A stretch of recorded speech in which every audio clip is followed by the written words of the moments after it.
به نام خداوند مهربان. بیننده های عزیز سلام، امیدوارم در هر جایی که هستید لبخند بر لبانتان، خوش اخلاقی در کلامتان، زیبایی در نگاهتان و عشق در وجودتان باشد. ما امروز آمدیم در ولسوالی جاغوری منطقه جاله تا کوتاه معلوماتی درباره کشت زعفران و فرم زنبور عسل برای شما عزیزان ارائه بداریم. با ما باشید. آقای نجفی سلام. سلام. باش ما با احتیاط رو برم که گلها را زیر پای نکنم و سلام خوش آمدید. میبینم که مصروف چیدن گلهای زعفران هستید. بله. میشه که خود رو برای بیننده ها معرفی کنید؟ بله. بسم الله الرحمن الرحیم. محمد حسین نجفی هستم، ولسوالی جاغوری قریه جاله. فعلا که گلهای زعفران ما الحمدلله گل کرده، اینا رو ما میچینیم با کمک شما این رو داشار بدیم. بله آقای نجفی، ما آمدیم تا در چیدن گلهای زعفران همراه شما همکاری کنیم. بله بسیار خوش آمدید. ما امروز دست تنها بودی. بچه که شما آشار هم دید. بفرمایید. آقای نجفی میشه درباره کشت زعفران یا گلهای زعفران برای ما معلومات بدهید؟ بله. کشت زعفران بسیار کم زحمت استش نسبتا به بقیه کشتا. زعفران خوبی که داره، مثلا ما جاغوری کامل کم آب هسته. بعد یه زعفران خیلی کم آب نیاز داره، در سال مثلا 3 تا آب نیاز داره. یک آب مثلا بهار نیاز داره، موقعی که بلگاش زنده هستش.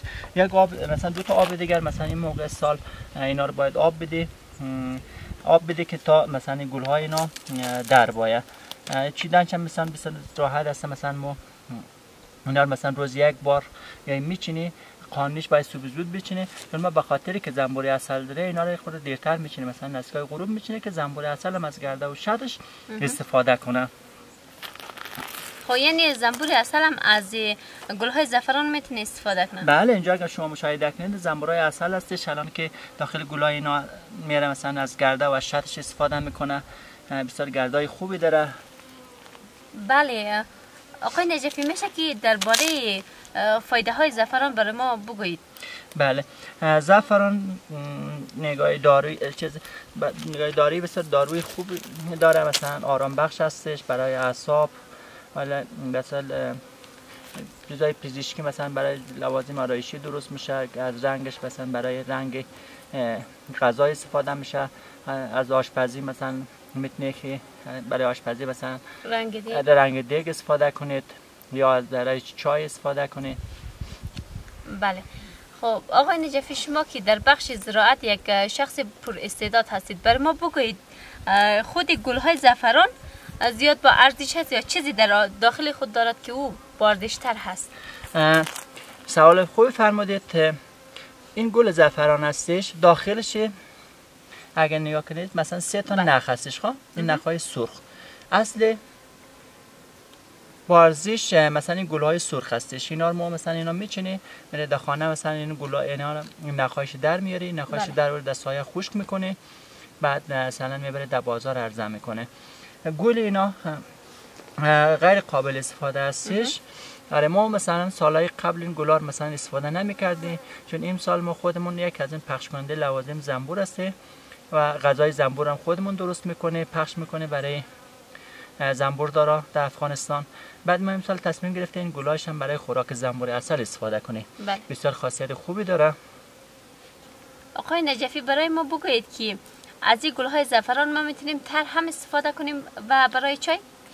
بله، هیچ فرق نمیکنه. خب برای ترششون اگر ماندگاش خیلی کم هسته، حالا شما میتونید برید مثلا در خانه مثلا این نخواهش در بیارید، میتونید چای کنید بخورید. خب بهتره، چون همین خشک وقتی کنید در سایه داخل ظرف شیشه‌ای بریزه ماندگاش بیشتر هستش، هیچ مشکل نداره. تازهش مقدار میگه خاصش بیشتر هست، نگاه دارویش فرق نمیکنه.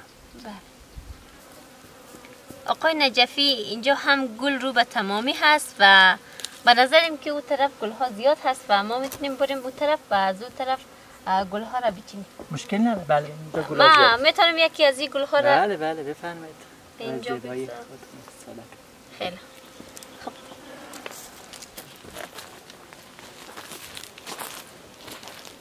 بفرمایید. از اینجا شروع کنیم. بله. فقط گلار زیاد لاغه نکنید که من پدرم خیلی گلار دوست داره. چیز منم با قنجر دین دوام گلارش که لغک دید. آره تفهمید بچینی. از شبه هلا شروع. خب آقای نجفی برای ما بگوین که آیا طریقه کشت زعفران سخت هست یا نه آسان است؟ طریق کشت کردن زعفران بسیار راحت است. بعد در منطقه جاغوری الحمدلله خیلی خوب جواب داده. طریق کشت کردن از چه رقم است شما؟ اون از دوم ماه بهار شروع می شود تا آخرای برج 6. طریق کشت کردن از وقت داره. شما میتونید بکارید مثلا اینکه کاشتید مثلا این موقع سال که مثلا که اول برج 8 میشه اینو شروع میکنه با گل دادن. حالا گلش هم شما مشاهده کرد. بسیار کشت راحت و کم زحمت هستش. و جالب اینجا هست که دیگر گلها در بهار می‌رآید اما بهار زعفران پاییز هست. آقای نجفی شما در بخش زراعت یک شخص پر استعداد هستید. برای ما بگویید که شما دیگر در کدام بخش ها فعالیت دارید؟ ما 3-4 تا کار شروع کردم. در جاغوری از جمله اول زعفران بود، بعد دوم پرورش زنبور عسل هستش، سوم کاشتن نهال پیسته هستش که اینا ما الحمدلله کار شروع کردم با تشویق شما دوستان، شما عزیزان که ما تشویق کردید من در ما این کارا شروع کردم. خوب الحمدلله جواب خوب من گرفتم. آقای نجفی برای ما بگویید که بذر کشت زعفران اینجا بود از قبل یا شما بذر از کدام جای آورده اید؟ ما بذرش مثلا تقریبا نزدیکای 7 سال پیش در افغانستان خیلی کمیاب بود. پیدا نتونست از ایران آوردم. من از ایران آوردم، خیلی با زحمت زیاد آوردم. اول یک مقدار اینجا هستش.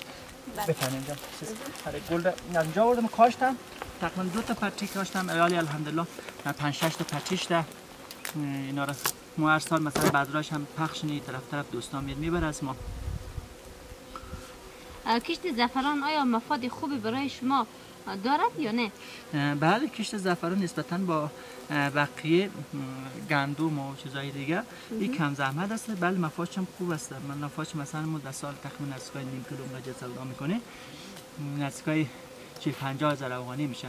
ولی بقیه زمینا مثلا شما همه زمینا هم کشت کنید ما که معلومات دارم که همه بادام چیز کنیم 50,000 افغانی نمیشه نه. اون بچه زحمته 5-6 نفر باید کار کنید، کار سنگین کاری داره. من نمیدونم اونم بازار نداره بادام این چیزا، ولی این الحمدلله طلای سرخ است، خیلی هم کم زحمت نه، سنگین کاری داره، کارش تمیز است. از چیدن گل چند ماه شما لذت میبرید. بسیار چیز خوبی است. بله بیننده های عزیز، طوری که من خودم معلومات دارم درباره زعفران و گل های زعفران فایده های زیادی دارد، از جمله برای آشپزی و به جای رنگ دیگ مصنوعی که شما برای خود از بازار تهیه میکنید میتوانید از زعفران استفاده کنید، چون خاصیت دارویی خوبی دارد و به جای چای هم میشه از زعفران استفاده کرد. آرام بخش هست و برای اعصاب هم فایده های زیادی دارد. بیننده های عزیز، کشت زعفران کم زحمت و پردرآمد هست و طوری که آقای نجفی گفت گل های زعفران واقعا فایده های زیادی دارد و در فصل بعدی من میخوایم بذر گل های زعفران را از آقای نجفی برده و در خانه بکارم. و آقای نجفی برای ما بگویید که آیا این بذر گل های زعفران فروشی هم هست یا نه؟ بله ما کمی مثلا زعفرانای ما بالای 4 سال شده اینا باید ما جایش تغییر بدیم. اگه تغییر ندیم مثلا سالهای دیگه چیز میشه، کمتر گل میدیم و کمتر درآمد کسب میکنه. بله فروشی داره. دوستای خواسته باشد ما در خدمت هستیم. حتما باید در خانه از این بیکارید یک پرچه مصرف خانه شما باشه دیگه. از این به قول شما که از این رنگ‌های مصنوعی که در بازار سودا میکنه رنگ دیگ از اونها استفاده نکنید. بیاید از چیز طبیعی از تولید خودتون استفاده کنید، صرفه‌جویی در اقتصادتون شود، یک چیزی غذای سالم خورده باشید. بله طوری که آقای نجفی برای ما گفتن ما نهال‌های پیسته هم داریم، میرویم و از نزدیک از نهال‌های پیسته بازدید میکنیم. با ما باشید. بیننده های عزیز، ما آمدیم در پهلوی نهال‌های پیسته و میخوایم از آقای نجفی پرسان کنیم که چند سال میشه که این نهال‌های پیسته را شما کاشتین؟ این نهالای پسته سال اول مثلا 4-5 تا نهال مثلا ما آزمایشی کاشته ببینم چه رقم است، در تاباوای جاغور سازگار است میشه نمیشه. ما اینا رو کاشته الحمدلله اینا خوب شد، خشک نشد، نتیجه گرفته. الان نهالای ما 3 ساله است اینقدر کلان شده. بعد ما الان پارسال بیشتر کاشته، تقریبا از 500 نهال کاشته. نهال پسته خوبی که داره نسبتا با بقیه نهالا آب کمی نیاز داره. بعد فروش هم خوب است. مثلا بادام در جاغوری است متاسفانه مثلا 5-6 نفر کار میکنن روشی، اونم دستیر فروخته میشه، مثلا دستیر 600 افغانی اون قضیه است. ولی پسته مثلا کیلویی است، کیلو مثلا 1.5 تا 200 استش. نسبتا با بقیه محصولات چیز این خود بهتر استش. بعد آبم کم نیاز داره، مثلا تا 3 سالگی آب نیاز داره. بعد از 3 سالگی اینا ریشش مثلا در 3-4 متری میرسونه دیگه، آب کم نیاز داره، بعد خشک کم نمیشه. آقای نجفی، درخت های پسته در چقدر دیر یا چقدر مدت به ثمر میرسه؟ درخت های پسته اگر پیوند بزنیم مثلا سال دوم پیوند، سال سوم سر بار میرسه. ولی اگر پیوند نزنیم مثلا از 5 سالگی به بعد سر بار میشینه. آقای نجفی در عرصه زراعت واقعا یک شخص پرتلاش است و زحمات زیادی را متحمل شده و خوب است که حالا رفته و از تلاوهای پسته بازدید کنیم. با ما باشید. بیننده های عزیز، ما آمدیم در تلاوخانه پسته آقای نجفی و میخوایم از آقای نجفی سوال کنیم که آیا این نهال های پسته فقط برای شما هست یا نه فروشی هم دارید؟ ما این نهال پسته که طلاو کده ما اندازه مصرف خودمون را میگیره، بعد اضافه شون اگه دوستا خواسته باشه ببره یا مثلا اگه برای فروش هم هستش. پس ما میتونیم وقتی رفتن از این نهال ها گرفته و در خانه برده و بکاریم برای خود. بله، قابل شما نداره حتما. بله. خب آقای نجفی، برای ما بگویید که طریقه کشت این نهال پسته چگونه هست؟ ما بذرای اینا را از خارج از کشور آوردیم. بعد از این با گلدونای پلاستیک هستش، لاینا پلاستیک هست، لاینا پلاستیک خاک پر کردیم، این مقدار برگ این چیزا قاطیش کردیم. بعد اینا رو دانه دانه کاشته، یک مقدار ناغم کردم، مثلا تک تک ناغم کردم. چیز یادم درنده. محافظت از نهال های پسته سخت است یا آسانه؟ آیا یعنی منظورم این هست که در بهار سخت است محافظت از نهال های پسته یا در زمستان؟ نهال پسته که ما سال اول میکاری، سال اول خیلی مراقبت خاص نیاز داره، چون اینا آب باید حتما بهش برسن. اینا چون داخل پلاستیک هم هستش، داخل پلاستیک وقتی آب نرسه ریشاش خشک میشه، از بین میره. سال اول مثلا باید 3 روز به 3 روز بعد حتما باید آب بده داخل تابستان. تشکر شما.